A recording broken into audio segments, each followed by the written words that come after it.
ஆன்மீக சொந்தங்கள் அனைவருக்கும் அன்பான மாலை வணக்கம். நாம் நம்மளுடைய சேனலில் தொடர்ந்து நிறைய சுவாரஸ்யமான ஆன்மீகம் சார்ந்த தகவல்களை தான் பார்த்துட்டு வந்துட்டு இருக்கோம். அதில் இன்றைக்கி என்ன பார்க்க போகிறீங்க அப்படின்னா, மீனம் ராசி நேயர்களுக்கு பிறந்திருக்கக்கூடிய புதிய ஆங்கில மாதமான ஜனவரி மாதம். கிட்டத்தட்ட பார்த்திங்கன்னா ஜனவரி மாதம் இறுதியை நம்ம நெருங்கியாச்சு. இருந்தாலுமே கூட ஜனவரி மாதத்தில் ஏற்படக்கூடிய கிரக மாற்றங்கள் எப்படி இருக்குது, அதனுடைய பலன்களை எப்படி அடைய போகிறாங்க, ஒவ்வொரு ராசிக்காரர்களுக்குமே நம்ம பார்த்துட்டு வந்துட்டு இருக்கோம். அதில் இந்த பதிவில் மீனராசி நேயர்களுக்கு தான் நம்ம பார்க்க போகிறோம். மீனராசி நேயர்களுடைய ராசி அதிபதியாக இருக்கக்கூடிய குரு பகவானுடைய அருளால் உங்களுக்கு நிறைய அதிர்ஷ்டங்கள் ஆனது கிடைக்க போகுதுங்க. அதை பற்றி தான் தெளிவாக இப்போ நீங்கள் தெரிஞ்சுக்க போகிறீங்க. கூடவே எந்த விஷயத்தில் கவனமாக இருக்கணும், என்ன மாதிரியான பரிகாரங்கள் செய்யணும், வழிபாடுகள் செய்யணும் அப்படின்றத பற்றியும் தொடர்ந்து பார்த்து தெரிஞ்சுக்கலாம். வீடியோக்குள்ளே போகிறதுக்கு முன்னாடி நீங்கள் இன்னும் நம்ம சேனலை சப்ஸ்கிரைப் பண்ணாமல் இருந்தீங்க அப்படின்னா மறக்காமல் சேனலை சப்ஸ்கிரைப் பண்ணிக்கோங்க. கூடவே பக்கத்தில் இருக்கிற பெல் சிம்பிளையும் கிளிக் பண்ணிக்கோங்க. அப்போ தான் நாங்கள் போடக்கூடிய வீடியோக்கள் எல்லாமே உங்களுக்கு நோட்டிஃபிகேஷன் உடனுக்குடன் வந்தடையும். நீங்களும் பார்த்து பயன்பெறலாம். வாங்க வீடியோக்குள்ளே போகலாம். மீனம் ராசி ராசி மண்டலத்தில் 12வதாக இருக்கக்கூடிய ராசி.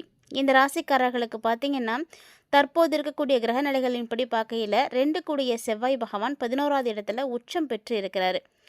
ஸோ அந்த அளவுக்கு ஒரு அற்புதமான காலகட்டம்னே சொல்லலாங்க. அதாவது இவர் இப்போ மாறினவர் பிப்ரவரி மாதம் இறுதி வரைக்குமே அப்படி தான் இருக்க போகிறாரு. அப்படிங்கும் பொழுது ஒரு அமோகமான பலன்களை தான் உங்களுக்கு கண்டிப்பாக கொடுக்க போகிறாரு. 10ஆம் இடத்திற்கு அனைத்து கிரகங்களுமே இப்போ சேர்ந்துருக்காங்க.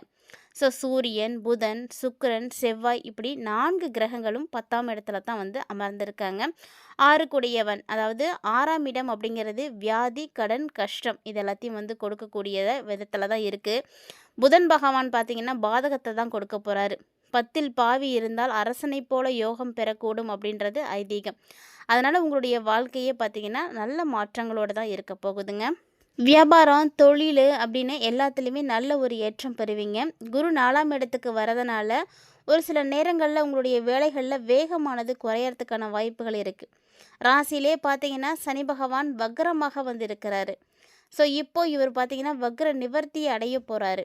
ஸோ 10ஆம் இடத்தை சனி பார்க்குறாரு அப்படிங்கிறது ரொம்ப நல்லது. உங்களுக்கு பெயர் புகழ் எல்லாம் கிடைக்கும்.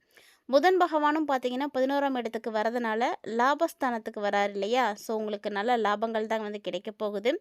நண்பர்களாக இருக்கட்டும், புதிய உறவுகளாக இருக்கட்டும், இந்த விஷயங்கள் எல்லாமே உங்களுக்கு நல்ல ஒரு ஏற்றத்தை கொடுக்கும். அதாவது உங்களுக்கு லாபம் அப்படின்றது பன்மடங்காக உயர ஆரம்பிக்கும்.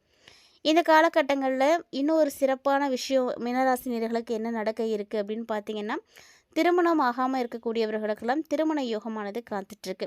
ஸோ மற்றவங்க உங்களை மதிக்கக்கூடிய ஒரு சூழ்நிலை இப்போ உருவாகும்.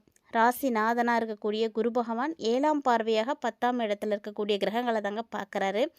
ஸோ 10ஆம் இடத்துல குருவினுடைய பார்வை படுறது அப்படிங்கிறது ஒரு விசேஷமான அமைப்பு.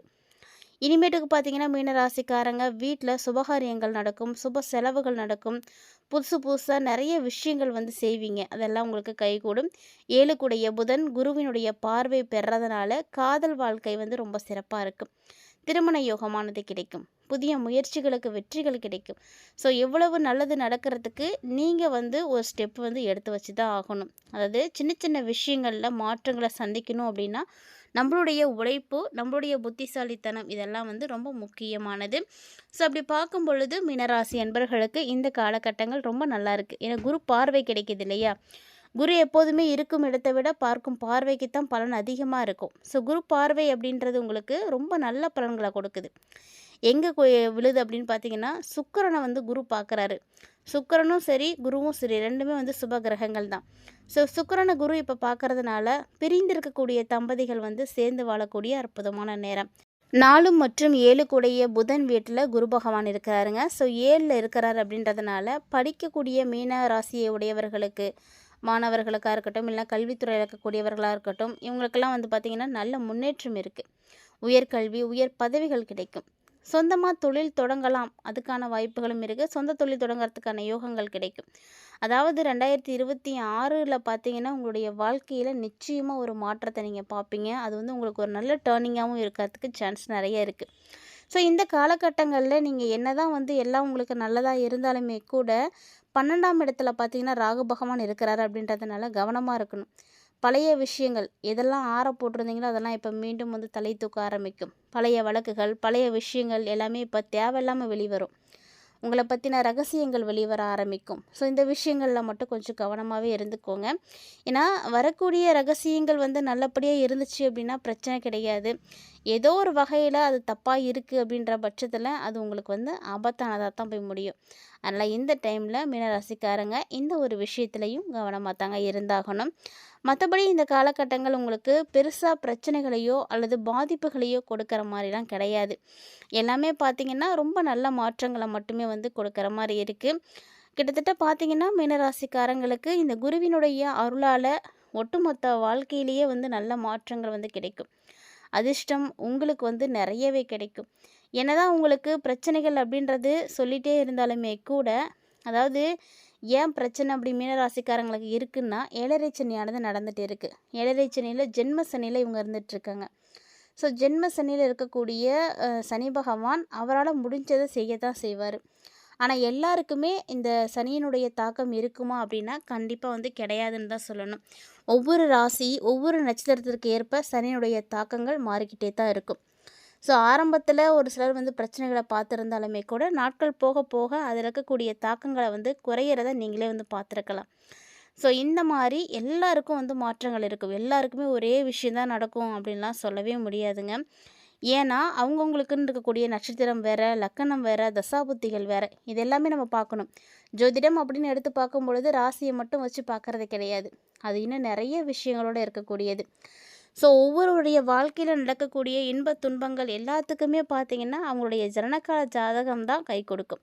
ஸோ நீங்களும் அப்படி உங்களுடைய ஜாதகத்த பார்க்கணும் அப்படின்னு ஆசைப்பட்றீங்க அப்படின்னா, மறக்காம ஸ்க்ரீன்ல தெரியக்கூடிய நம்பர நோட் பண்ணிக்கோங்க. அவங்க கேட்டிருக்கக்கூடிய டீட்டெயில்ஸ் எல்லாத்தையும் நீங்க கொடுத்தீங்க அப்படின்னா, உங்களுக்கு தெளிவா வந்து பார்த்து சொல்லுவாங்க. மறக்காம ட்ரை பண்ணி பாருங்க.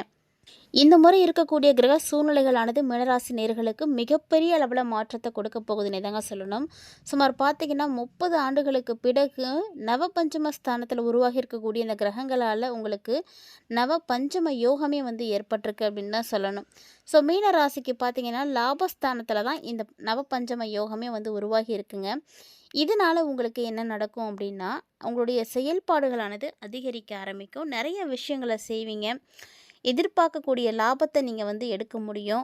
நிறைய வேலைகள் கிடைக்கும். நிறைய விஷயங்களை செய்ய ஆரம்பிப்பீங்க.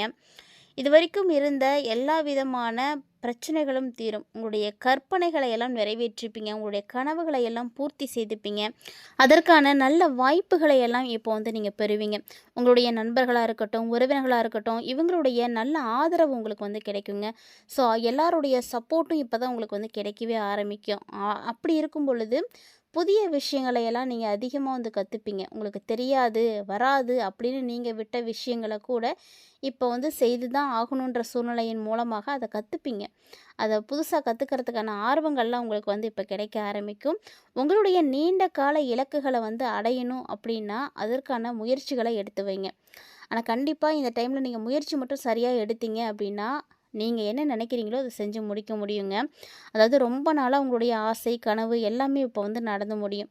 உங்களுடைய நிதி நிலையிலையும் நல்ல ஒரு வளர்ச்சி இருக்கும். நண்பர்களுடைய ஆதரவு இருக்கும். ஸோ முடிஞ்ச வரைக்கும் உங்களுடைய லாபத்தை நீங்கள் சரியாக வந்து பயன்படுத்துங்க. அதாவது லாபம் கிடைக்கிது அப்படிங்கும் பொழுது அந்த லாபத்தில் இருந்து ஒரு பகுதியாவது நீங்கள் கண்டிப்பாக சேமிக்க பார்க்கணும். முடிஞ்ச அளவுக்கு லாபத்தை எல்லாமே சேமிப்பில் போடுறது நல்லது தான். உங்களால் அப்படி சேமிக்க முடியாத சூழ்நிலையில் இருக்கீங்க அப்படின்னா அதில் ஒரு பகுதியாவது நீங்கள் சேமிப்பில் வைங்க. நல்ல சேமிப்பு அப்படிங்கிறது நல்ல வருமானம் வரும் பொழுதே செய்துக்கணும். இல்லை அப்படின்னா அது செய்ய முடியாமலே போயிடும். ஒவ்வொருத்தருடைய சூழ்நிலைகள் எப்போ எப்படி மாறும் அப்படின்றத சொல்லவே முடியாது. அதனால் உங்களுடைய லாபத்தை நீங்கள் சேமிப்பில் வந்து கவனம் எடுத்துக்கோங்க. இது மாதிரி நீங்கள் செய்கிறதுனால மட்டும்தான் உங்களுக்கு நல்ல விஷயங்கள் நிறைய நடக்கும். நீங்கள் சேமிக்கிற அளவுக்கு வருமானமும் உங்களுக்கு அதிகரிக்குங்க. அதிலலாம் எந்த பிரச்சனையும் கிடையாது. ஸோ வருமானம் உங்களுக்கு அடுத்தடுத்து அதிகரிக்க அதிகரிக்க உங்களுடைய சேமிப்பையும் நீங்கள் என்ன பண்ணணும்னா அதிகரிச்சுட்டே போகணும். ஸோ இந்த காலகட்டங்கள் அவ்வளவு அற்புதமாக இருக்குது அப்படின்னு தான் சொல்லணும். ஸோ 12 ராசிகளில் மீனராசி நேயர்களுக்கு இந்த நவபஞ்சம யோகமானது கிடைச்சிருக்கு. ஸோ மிகப்பெரிய அதிர்ஷ்டம் அப்படின்னு தாங்க சொல்லணும். பதிவை பார்த்துட்டு இருக்கக்கூடிய நேயர்களில் மீனராசி நேயர்கள் யாராவது இருக்கீங்களா? மறக்காமல் வீடியோக்கு ஒரு லைக் பண்ணி காட்டுங்க. உங்களுடைய ஃபேமிலியில் யாரும் இருக்காங்க, ஃப்ரெண்ட்ஸ் சர்க்கிளில் யாரும் இருக்காங்க அப்படின்னா மறக்காமல் கமெண்ட் பண்ணுங்கள். இந்த மீன ராசியை உடையவங்க யாராவது ஒருத்தங்க ஒரு வீட்டில் இருந்தாலுமே கூட அதனுடைய பலன்கள் எல்லாத்துக்குமே இருக்குங்க. ஸோ அதோடைய வைப்பு பார்த்திங்கன்னா எல்லா ராசிக்காரர்களுக்குமே கிடைக்கும். அந்த வீட்டில் இருக்கக்கூடியவங்களுக்கே நல்ல ஒரு சந்தோஷம் கிடைக்கும், மகிழ்ச்சி கிடைக்கும். ஸோ மீனராசிக்காரங்களுக்கு தானே இது கிடைக்க போகுது அப்படின்றது கிடையாது. மீனராசியை உடையவங்க ஒரு குடும்பத்தில் நீங்கள் யாராவது ஒருத்தர் இருந்தாங்க அப்படின்னீங்களா கூட எல்லாருக்குமே இதனுடைய பலன்கள் கிடைக்கும். அதே மாதிரி தான் எந்த கஷ்டம் வந்தாலும் சரி, ஒரு குடும்பத்தில் யாராவது ஒருத்தங்க அந்த ராசிக்காரங்க இருக்காங்கன்னா அதனுடைய தாக்கம் அந்த குடும்பத்துக்கும் இருக்கத்தான் செய்யும். ஸோ நல்லதும் சரி கெட்டதும் சரி ஒருத்தங்க இருக்காங்கன்னா எல்லாருக்குமே அது கிடைக்குங்க. ஸோ அந்த வரிசையில் மீனராசி நேயர்களுக்கு என்னென்ன விஷயங்களானது நடக்க போகுது, இதிலெல்லாம் நீங்கள் கவனமாக இருக்கணும், அதை பற்றி தெளிவாக நிறைய விஷயங்களை பார்த்துருப்பீங்கன்னு நினைக்கிறேன். இந்த தகவல்களானது உங்களுக்கு பிடிச்சிருந்தது அப்படின்னா வீடியோக்கு மறக்காமல் லைக் பண்ணுங்கள். இந்த வீடியோ பதிவை ஷேர் பண்ணி விடுங்க. வீடியோ பற்றிய கருத்துக்களையும் எங்களோட பகிர்ந்துக்கோங்க. இது மட்டும் இல்லாமல் இது போல் பல இன்ட்ரெஸ்டிங்கான தகவல்கள் நம்ம சேனலில் தினந்தோறும் பதிவேற்றம் செய்துட்டு இருக்கோம். ஸோ அதையெல்லாம் நீங்கள் மிஸ் பண்ணாமல் தொடர்ந்து பார்த்து பயன்பெறுங்க. இந்த பதிவில் பார்த்த தகவல்கள் மட்டும் கிடையாதுங்க. ஆன்மீக ரீதியாக மீனராசி நேயர்களை இந்த காலகட்டங்களில் எம்பெருமான் ஈசனை வழிபாடு செய்துக்கோங்க, நல்லதே நடக்கும். மீண்டும் மற்றும் ஒரு சுவாரஸ்யமான ஆன்மீக தலைப்பில் சந்திக்கலாம்.